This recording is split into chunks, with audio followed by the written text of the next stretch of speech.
taking notes from nobody. Your superstars have off games. Follow us on social media at Celtics Talk Weekly. How's it going, everyone? And welcome back to another episode of the Celtics Talk Weekly. I am your host, Rob Haytayan. I am with my two co-hosts, Justin Lowe and Ian Angelo, and we are super excited to be back recording yet another podcast. And this time the mood's a little shifted, right? Obviously, last time we recorded a podcast, we had JJMBA on, and great guest. However, the Celtics were kind of struggling, couldn't really find a groove, still inconsistent play. Fast forward about, I'd say a month and a half, maybe a little less, and the Boston Celtics are rolling. The hottest team, or second hottest team in the NBA, behind the Phoenix Suns. The Celtics are finally playing some good basketball. However, before we get into that, I'm going to give a quick shout out to Buzzsprout. Buzzsprout is a podcast directory where you can upload your podcasts on whatever topic you want it to be, whether sports, movies, politics, whatever it may be, you can choose, and they upload them to all the major podcast directories, Apple Podcasts, Spotify, Google Podcasts, wherever you want, they got it. We use it. We love it. They're awesome over there at Buzzsprout. So click the link in our Instagram bio and use our promo code to when you sign up, and on your second paid invoice, you get $25 to Amazon. I mean, who wouldn't love that? Get a nice little Celtics decoration for your room, whatever it may be. It's awesome. So shout out Buzzsprout. Those guys are great. And one more quick thing. If you are looking to go to a Celtics game and you want ticket upgrades, go to VIP Beantown on Instagram. Let them know Celtics Talk Weekly or Ian sent you. Both of us, all three of us are sponsored by them. Great guys over there. Super cheap ticket upgrades. $50 and you can buy cheap tickets and upgrade. I'm just saying it's an amazing deal. They're awesome over there. But and there's some big games coming up on the Celtics home game schedule down the stretch of the season, guys. So yeah, go watch the Celtics actually win now. Go watch them win. Definitely. So, and they it's worth going to the games now. So. Yeah. And they have a ton of proof, by the way. For anybody a little bit skeptical, there's tons of proof. Great feedback that we all three of us wanted to be a part of what they're doing. So yeah, go check it out. That's what they're doing is awesome. I'm sure all three of us can agree. We got to get out to one of those games, by the way. Get a $12 balcony ticket and end up nearly courtside. That's crazy. Awesome. I mean, the great guys over there. But let's get into it, guys. Celtics had a very solid week. They went 2-1 after winning 9 straight. They fell to the Detroit Pistons. We know that. We'll get into it. However, they started off their week in Atlanta, and they took care of business against those Hawks after struggling against them the last 2 times. Celtics went in there 105-95. They were kind of down, trailing by as much as 15, I want to say. And I'm sorry, this was at home. At the Garden, they came back. Nice little win from Boston. Then they traveled to Philly, and did they just run through the Sixers? They won 135-87. Tatum and Brown were unstoppable, 29 and 28 for the duo. And then on a second night of a back-to-back, the Celtics came back home in what we call a major big-time trap game. No Smart, no Rob Will. And the Detroit Pistons came in, gave the Celtics a good run for their money. The Celtics fell just short of 10 in a row, falling 112-111. Justin, give me the week ahead after the All-Star break. So coming up, some winnable games here after the All-Star break.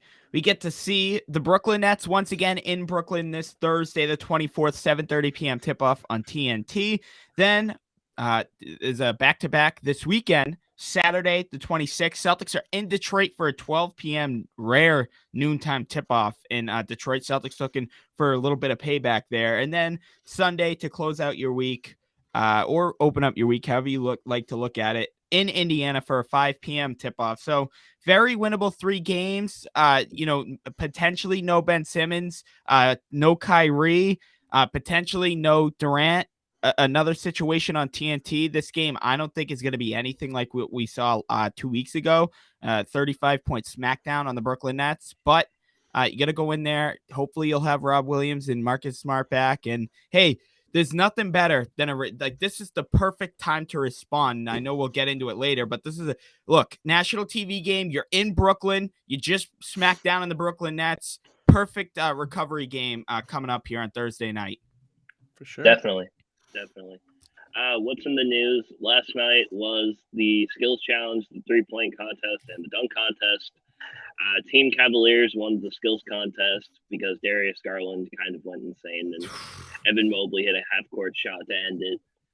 Karl Anthony Towns broke the record for most threes in a final round with 29 and beat Trae Young and Luke Kennard in the 3-point contest. So shout out to Kat. And in the most underwhelming dunk contest I've ever seen, Obi Toppin beat Juan Toscano Anderson after Jalen Green took a half hour to miss every single dunk that he tried. Yeah. And so congratulations to Obi Toppin, Karl Anthony Towns, and Team Cavaliers for winning last night. The All-Star Game's tonight at 8 o'clock on TNT. You can see Jason Tatum and the rest of the All-Stars play in Cleveland. Yeah, hopefully it'll be a little bit more entertaining than that dunk contest. However, I'd say the other, events were pretty good. I think Cleveland's crowd is a little lame. Cleveland's crowd was so boring. They didn't say anything the entire time. Yeah, so, hopefully they'll be a little bit more fun tonight. Get to see JT go out there. Hopefully maybe bring home the Kobe Bryant All-Star MVP. We hope to see that.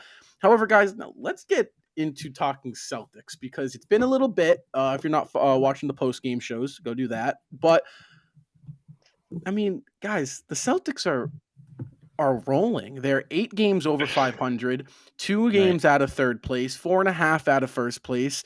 I mean, they really are playing at a much higher level. And obviously there's a lot to credit to that success, the Celtics' recent success. But, I want to ask you guys a question here. Over the past, I'd say 20, 25 games, if you could pick one thing, the first major thing, what changed about the Celtics' play style that is resulting in these wins? Justin, you want to go? Yeah, sure. Yeah. I want to give huge credit to Coach Ime Udoka. I think his substitutions have been a lot better. I think his lineups have been a lot better. We're seeing a lot of 7 to 8 man rotations, but in all fairness, there's 3 open roster spots. So the bench is really, really thin. I think he's done a great job. I think the main thing is Jason and Jalen are finally on the same page. Not only when those two are on the same page, the rest of the 15 guys are on the same page. And I think Jason and Jalen are a huge key to success and why the Celtics are 9-1 in their last 10 games. They have the second best defense in the league right now. And like Rob said, hey, you're only 4.5 games out of first, which is not that much. The Eastern Conference is very wide open, Ian. Definitely. And I was kind of hoping you weren't going to say it. I'm glad you didn't. The energy has shifted. That tweet by Jaylen Brown, and the Celtics went on a 9-game winning streak after that. And I think it's really important. It just feels like they're playing together as a team now. Earlier in the year, it didn't feel like that. It really kind of felt like they were just going out there and, randomly, just chucking up shots, hoping they make it and hoping they win games. But now it kind of feels like they're all buying into the same system. They're all on the same page, and they have a chemistry that we haven't seen from a Celtics team in a long time. So that's probably been the most important thing. And I mean, obviously the best defense in the league, that also helps. So yeah, I mean, they've been playing phenomenal. And Justin brought up a good point that I want to talk about after I make my point real quick, and that's Ime Udoka. I think that's a big reason. However, I think the Celtics just kind of finally, there's 2 things. One, they're healthy. I think that's played a big role into it. They've been kind of able to have a set lineup. As I close my shades, so there we go. They have a set lineup that I think they can kind of run with the same guys. That helps it out a lot more. Also, I think they got tired of losing. And I mean, you might think no shit, but I think there's a point where the Celtics just couldn't find that opportunity just to get back on track. It's been a year full of just injuries and COVID and inconsistency and not strong lineups. And I think entering the new year, they finally got a little bit healthy and they finally started to get that taste of winning again.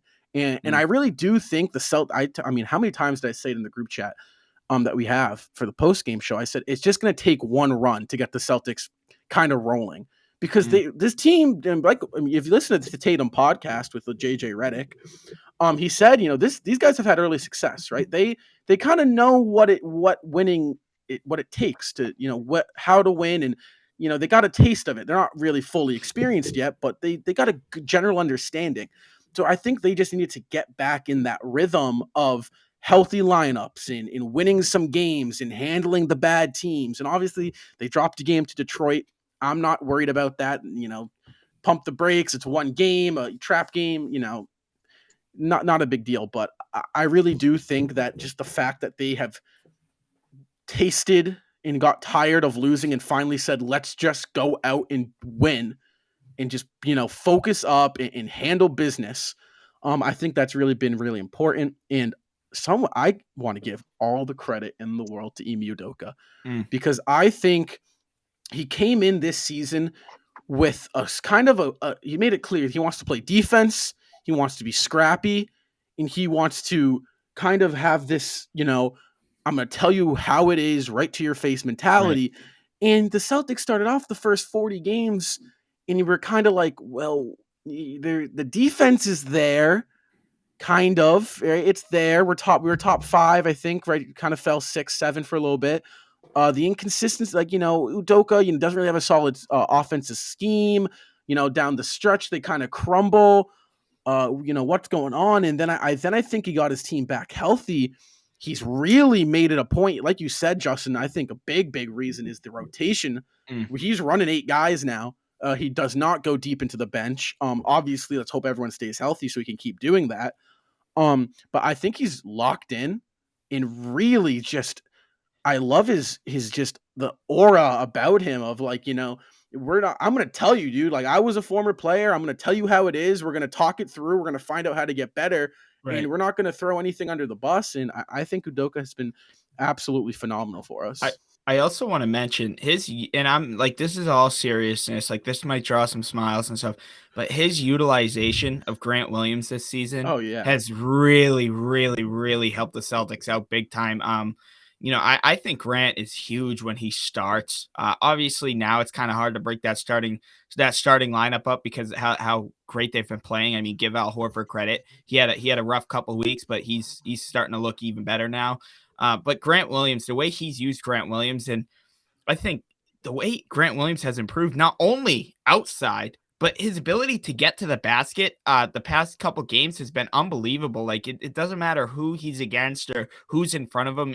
He a quick little pump fake and he drives right to the basket and either draws a foul or gets to the hoop. And you got to give credit to Udoka. I mean, he totally changed this around. And I mean, give credit to guys like Jason and Jalen and Marcus and all of that as well. But I remember sitting here a month ago on our last podcast episode when we had JJ on, and I was saying, look, even though it's not ideal, you can't fire a rookie head coach 40 games into his coaching career because that's not how it goes, right? I mean, you could see, there were aspirations. I mean, this roster on paper, back when we had Richardson and Schroeder, on paper we did look like one of the top teams in the Eastern Conference. It just wasn't happening for us, and you can't fire a coach because of that, especially in his first year. And I'm very, very glad that during that trade deadline and during that little slump and turnaround, we did not part ways with Coach Ime Udoka because, like Rob said, you pointed out in the preseason, what did he mention? He stressed so much the intensity on the defensive end,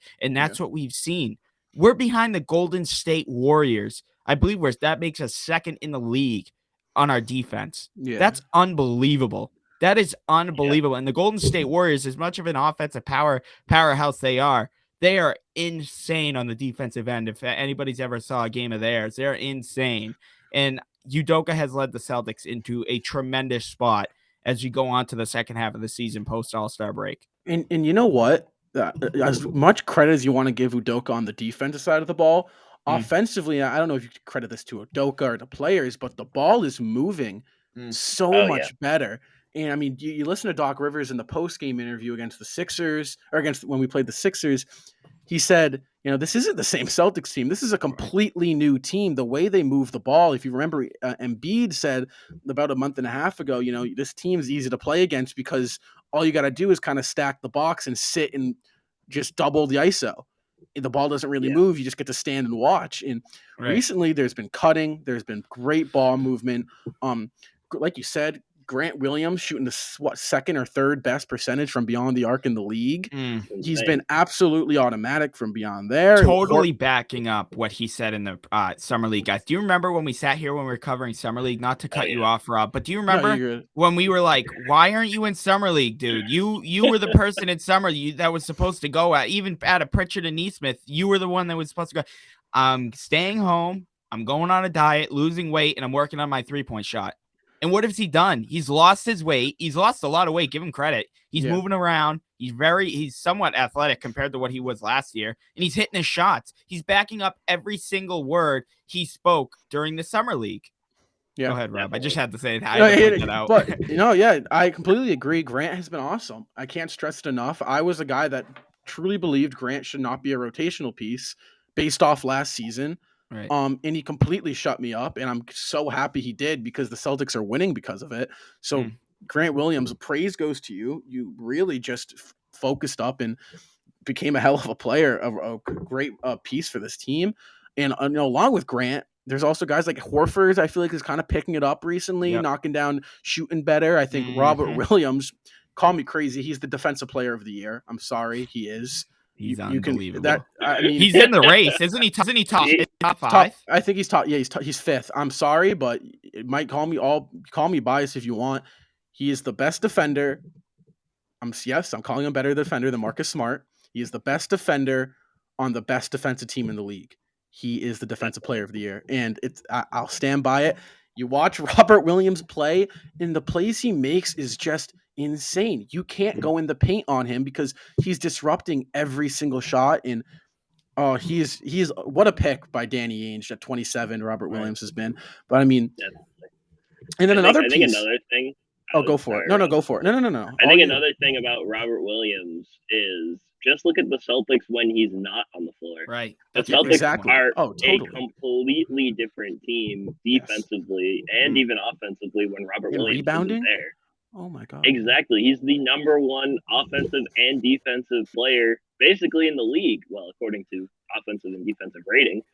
But I mean, it's just, we cannot stress how important Robert Williams is to this team, and the fact that he has actually developed into what we all thought he could after we gave him that extension. Because I mean, this is kind of just one of those like, oh, remember when we were talking about this kind of episodes? But remember in the beginning of the year when Robert Williams signed that extension and we were all like, well, if he could stay healthy, it will be a pretty solid contract, I guess. And I mean, it kind of feels like he's outplaying this contract at this point. Don't forget, had an amazing season. He's undersized too. He's 6'8", I think, right around 225, 230. I mean, his muscle is insane. He put on tremendous. He's built up pretty well, but so for a 6'8" center and his wingspan, I think his wingspan over. I think it's like 7'6", 7'5". It's unbelievable. Yeah, it's absurd. Crazy. And his physicality as well, guys. I mean, it completely showed in that Detroit game. It Celtics got totally bounced around in that game. The lack of physicality, the lack of rebounding. Seamus, Celtics Every Day, pointed out in the postgame show, there were seven second half rebounds for the Celtics in that Detroit game.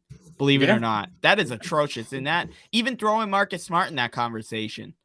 Yeah, I like I said, I fully stand behind my Robert Williams can be that third piece alongside Brown and Tatum. I mean, this last 15 games, he's given us 10 points, right around 12 rebounds, almost 3 assists, and almost 2.5 blocks.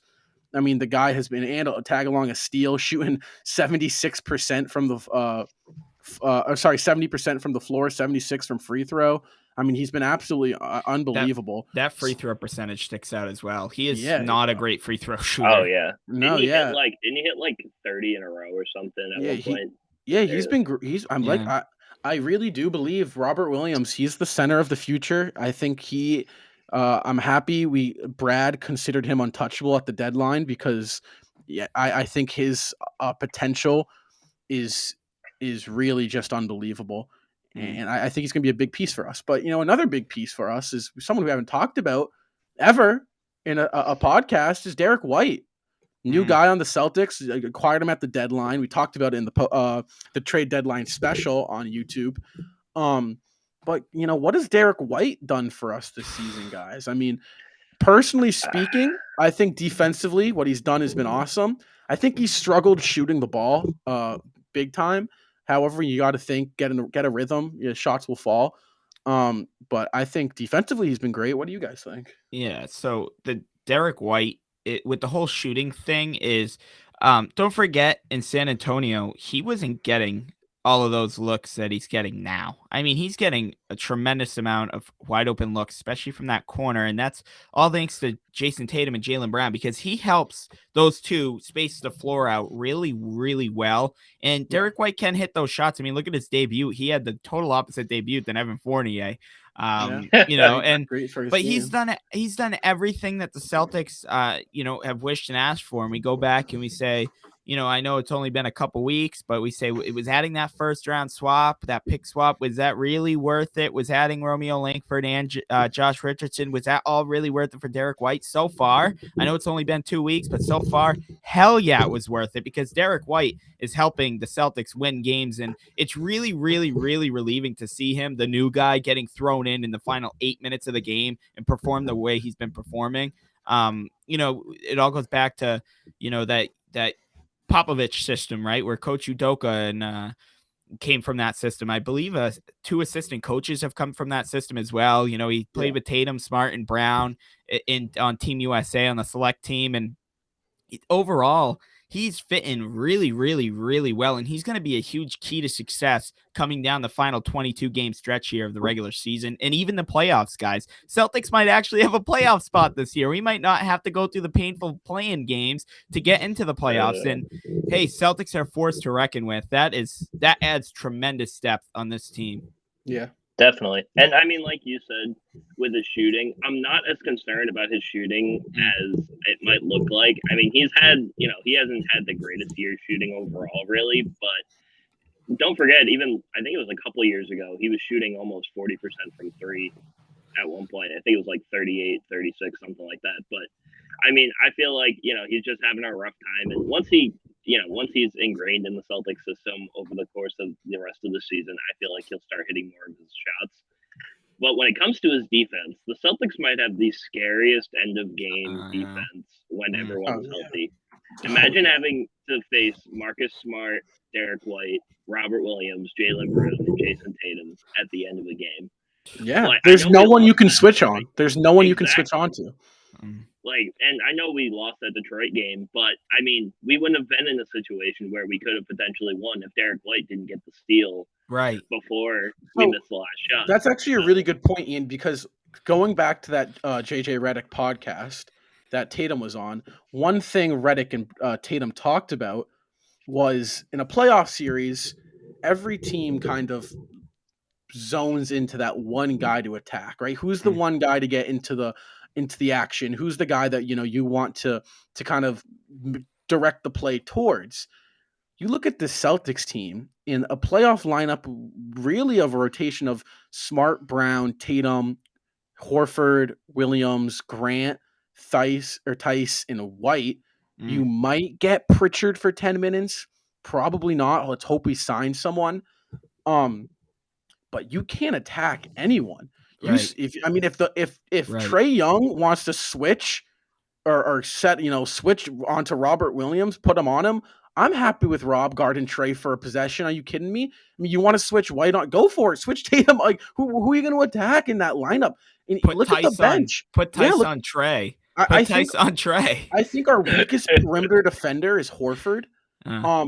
Just because he's a little old, a little slow, but even still, Horford does a great job defending the 3-point shot. He's blocked a handful of threes this year. And Grant, another guy you really can't switch. You can't switch on to Grant. He plays phenomenal defense. And same with Tice. Tice is a guy that he is known for his defense. Right. And I think that you're gonna run into a couple games this year where Brown and Tatum's shots aren't falling and the offense is a little dry. Yeah. But I think Smart, I think a White, and I think Pritchard or Nesmith off the bench, one or two of them, can give you that little boost that will fix that. But I think the fact that teams struggle when we're healthy to put up 100 points on us is not something to overlook. because the Oh, yeah. Celtics now just have to figure out how to crack 110 and 115. If they can crack that 110 every game, right? Yeah, 115, I'd say more so. Oh my God, are they going to be scary? Yeah, and like they showed at the end of the Philly game, we've held teams under 90 points in a game 6 times. That's more than any other team in the league. Yeah. I mean, I know we talk about how how our offense is a little up and down, but I mean, it's nice knowing that at least we have our defense to rely on most of the time. Like, I mean, I can't really think of a game this year, even when we were struggling, where we got like completely blown out. I think maybe that Phoenix game when we were on the West Coast was the last one.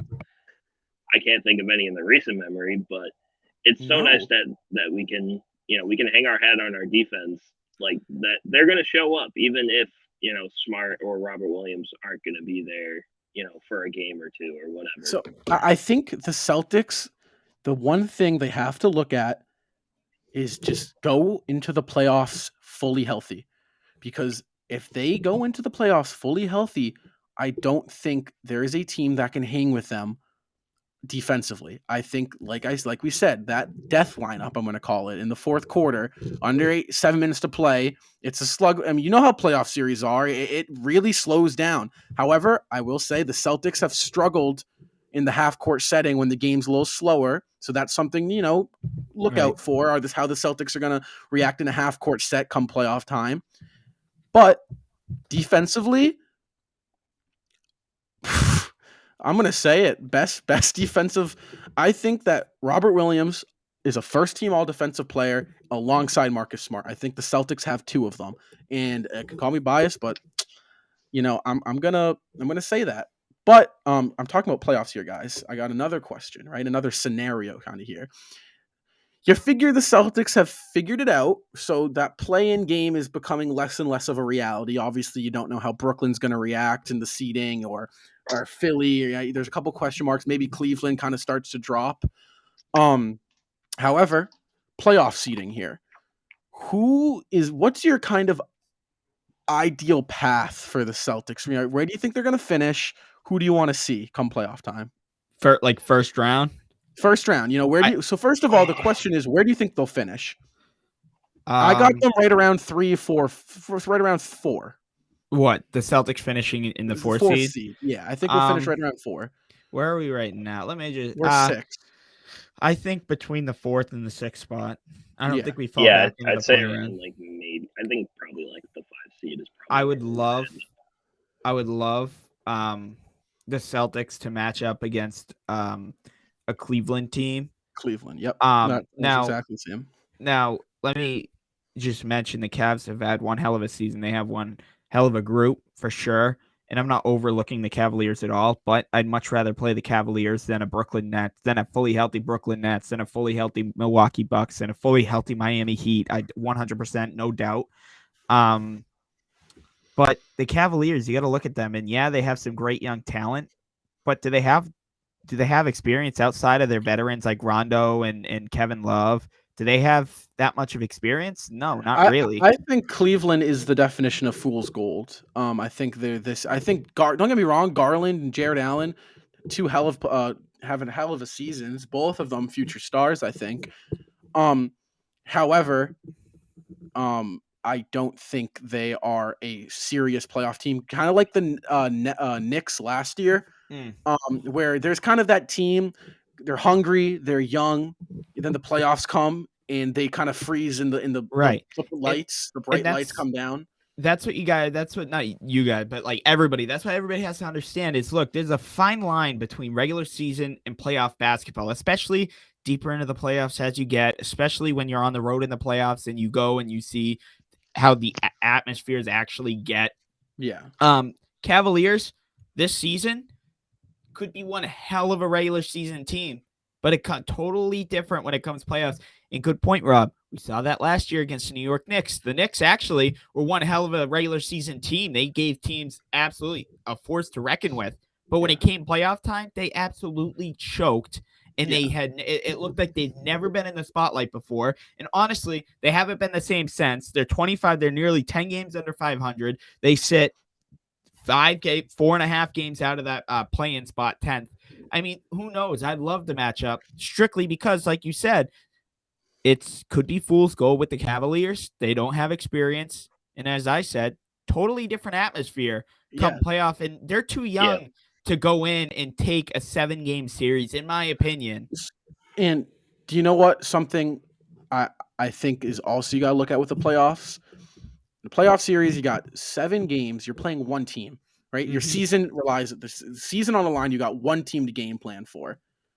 You mean to tell me that, the game, how's Darius Garland? Garland hasn't been game planned against at all this year. I can promise you that. In a regular season, you have the game plans against the Giannis's, you have the game plans against the LeBrons, the KDs. Honestly, I'll go, Luka, Tatum, Steph. Those are the guys you game plan for. Embiid. Everyone else, you're not game planning against that one specific player. You're more so game planning against the team. Or what does this team do? Right? When you play against the Bucks, it's all right, how are we going to stop Giannis? Because if we stop Giannis, we stop kind of the team.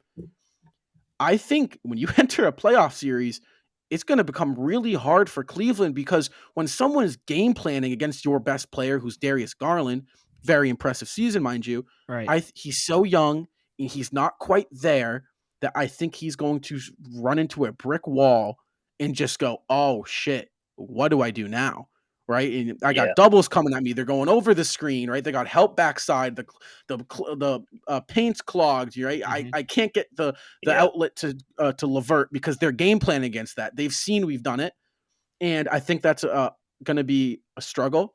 Personally, I think Boston finishes third. They get the 3-6 matchup. And I think, with our luck, it'll fall against the freaking Brooklyn Nets. But I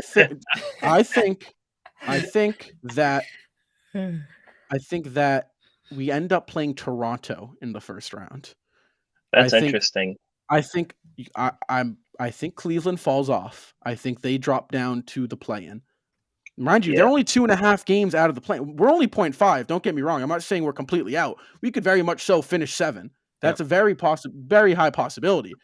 However, I think Cleveland drops down to 7. I think Toronto gets 6. I think Milwaukee gets 5. Ooh, but Brooklyn. See, it's tough. I think Brooklyn might slide in and get 6. If I'm the Celtics, I'm playing dodge. I'm playing. You don't want to see Brooklyn, and you don't want to see Miami round 1. I think everyone else is kind of the same equal playing field. See, the thing with Philly, Rob, is you add James Harden in scoring. That's tremendous. But outside of that, like we saw it the other night, guys.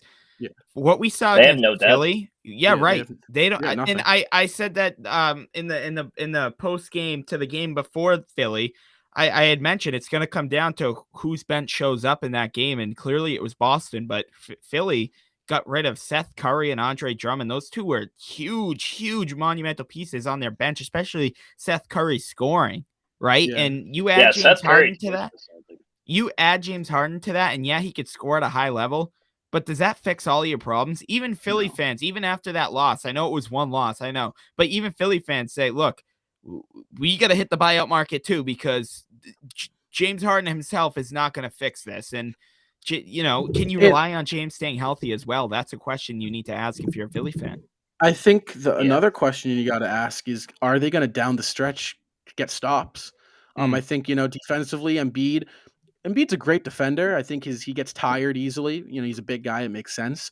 Harden, he can show up defensively, not known for it. When he chooses. Not particularly when he chooses. I still think the firepower of Harden and Embiid the potential is scary. Personally, I think they didn't get better with the Ben Simmons trade. Contract, I mean, the contract's one thing.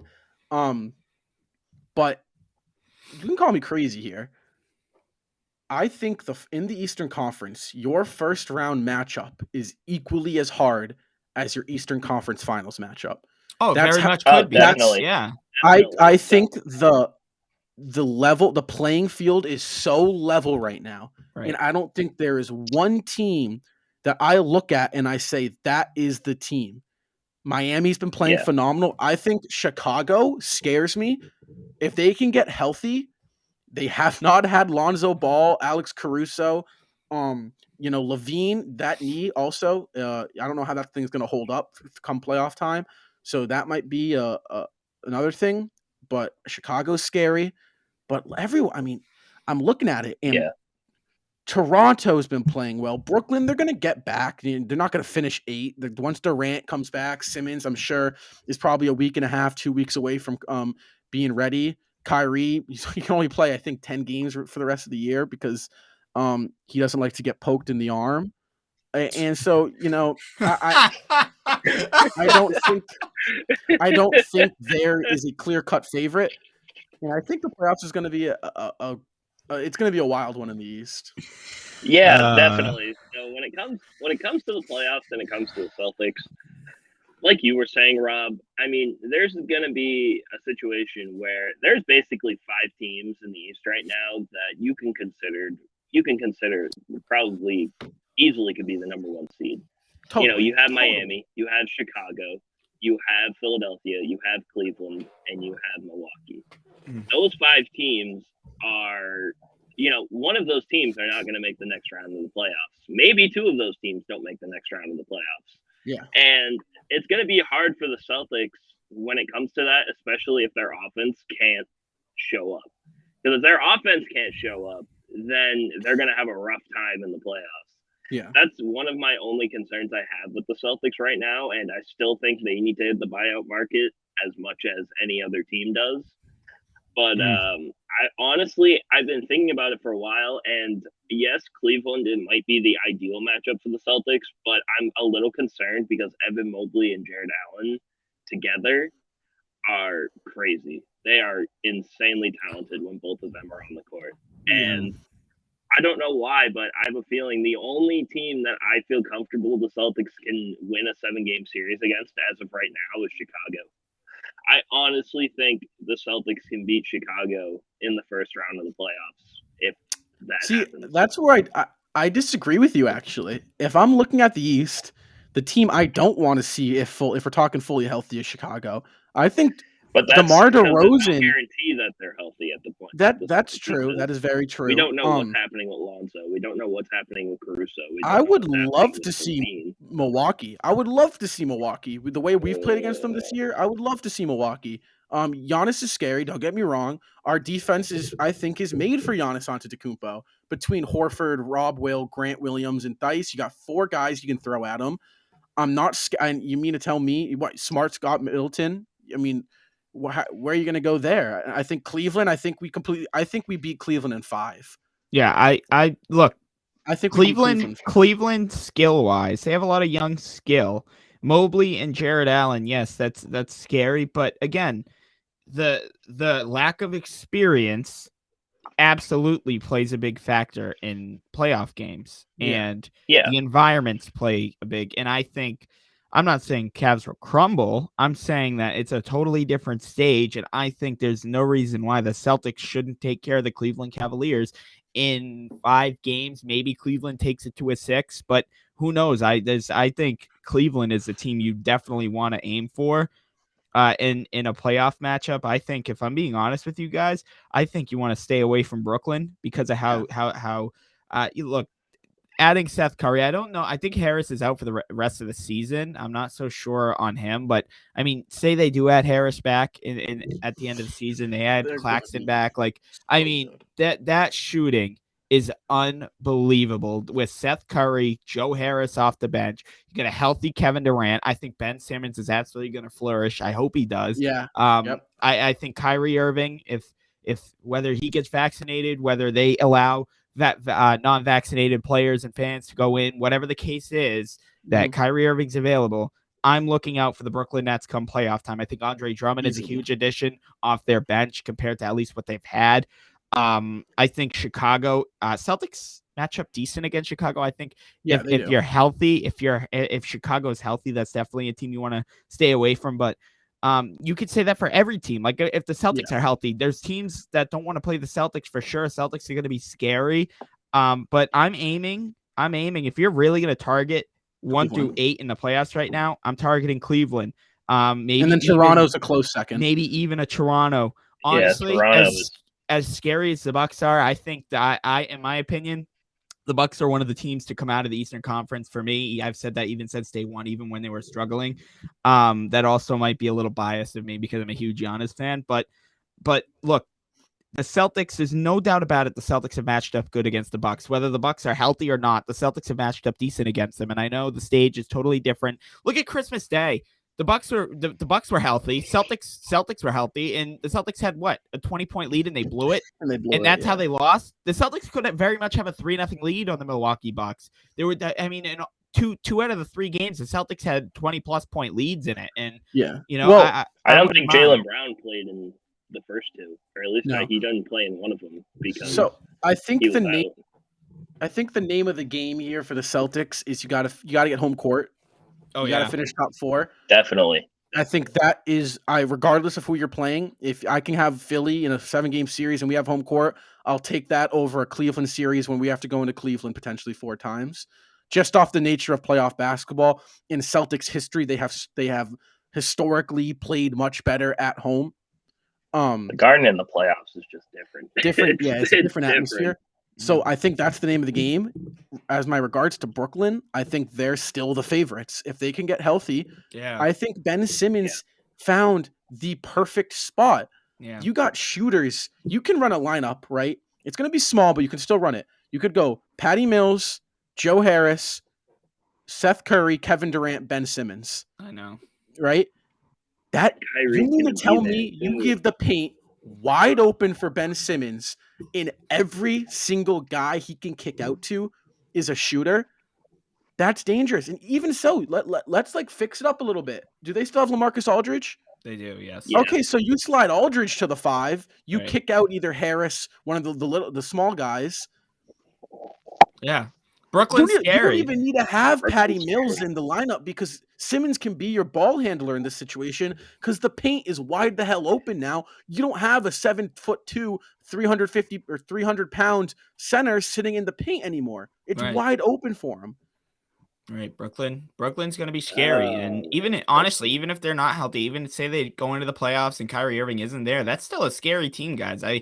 I still think that's a scary team without Kyrie Irving. I still think even if they don't have their big 3 come Thursday night, it's not going to be anything. I forgot about Kyrie in the lineup. You run Kyrie at the 1. Right. Yeah. I think come Thursday night, I know it's a regular season game, and say they don't have their big 3 guys, I still don't think that. I think the Nets are going to remember what happened to them on national TV 2 weeks ago when Boston came in. It's not going to be this cakewalk. I mean, similar to that Detroit game, Celtics absolutely destroyed Detroit. I mean, bearing Celtics bench totally blew it down the stretch, but Boston ran all over Detroit a couple weeks ago in Detroit, and Detroit didn't take kindly to that last week, and they came in and they gave the Celtics the business and cut their streak.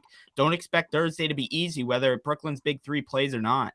Yeah, for sure. Kevin Durant can basically I'm not going to say he can single-handedly, but there's a good chance Kevin Durant can carry the Brooklyn Nets no matter who's around him at this point. I mean, last season, he was basically, a foot over the line away from taking the Nets to the finals single-handedly without Harden or Kyrie last year. So it's going to be tough. Brooklyn is going to be the favorite. I mean, it really doesn't matter who is there. I mean, it doesn't really – I really don't see a world where it won't be Brooklyn in the Eastern Conference Finals unless they run into a team, like a Cinderella run team, maybe the Miami Heat, the 1 seed, knocks them out. I do think that it's not going to be as easy for the Brooklyn Nets because of, the fact is when you don't have your second best player every single game, it's like, you're playing unhealthy. And, when guys are in and out of the lineup, it's tough to find a rhythm. So, regardless, if Kyrie's still part-time, which he may or may not be, I don't know what the situation's going to be, that's going to really hurt Brooklyn. Just because, you got 1 game with Kyrie, and then guess what? The next game you don't have him. And then 2 more games you have him. And then, all right, so what the hell is the game plan here? We got to have 2 game plans, one when Kyrie plays and one Kyrie doesn't play. Right. So I think that's a factor as well. However, more of the story in this whole podcast is I think we are fitting and feeling a lot more comfortable now entering March and the second half of the season and playoff, basketball comes, we have a lot of work to do. I think still, Oh, you yeah. got to offensively get a rhythm. Definitely. I think, I'm not fully convinced yet. I think that we're looking good though. We're looking really good, and I'm happy with how we're playing. A lot more convinced than we were a month ago. We'll Hell, say that. hell yeah! I mean, 2 months ago when we were sitting here saying trade everybody. yeah, and they've came to play, and I think that's big. However, we are running out of time here, guys. Celtics will look to play, get back at it against Brooklyn Thursday night on TNT. Let's hope TNT doesn't do us dirty again against Brooklyn. We won't talk about that though. We won't talk about that. Guys, before we close out the show, thoughts, opinions. You got anything, or honestly, are we good? I mean, I say this after every post-game show, and I just say just win, because that's all you can do if you're the Celtics at this point in the season. I mean, if you can continue the momentum that you guys have had before the All-Star break, if that momentum can continue and the offense finds any semblance of a rhythm, I mean, going into the playoffs, the Celtics, I mean, basically the Celtics have a chance to, upset any team if they can find a consistent rhythm when it comes to that team as a whole. And I'm really excited to see what Derek White can do with the Celtics coming down to the end of the season. Him and Daniel Tice and Grant Williams, and if Aaron Nesmith and Pritchard can find a role, they're going to be the key for the Celtics moving forward. Yeah, let's hope they can get to a point in this season where it's not considered an upset if they win the series. That's what I'd like personally. Definitely. I say this every episode. Go follow us on all of our social medias on Instagram, Twitter. So go subscribe to us on YouTube. All our personal accounts, they'll be in the description. I'm sure you're already following all of them. I'd hope so. It was a good episode, guys. It felt good to get back. We should have another episode next Sunday. As we're getting more consistent with this. Let's hope the Celtics can stay consistent and we can join them in the consistency. And real quick before we sign off, Justin, this is a monumental episode. You know why? Why is that? Because this is the first time we've done a podcast and the Celtics have sat in above 5 games over 500 ever. Really? In Celtics Talk Weekly history. Yep. Wow, that's insane. And we're coming up. I think it's April, Rob. Since you and I almost the 1 year. Yeah, almost 1 year of Celtics. They have big things to come, guys. Again, thank you so much for the support. Go follow us on social medias. It was great getting back in here. Great talking C's. We'll see you in the next one. Go Celtics.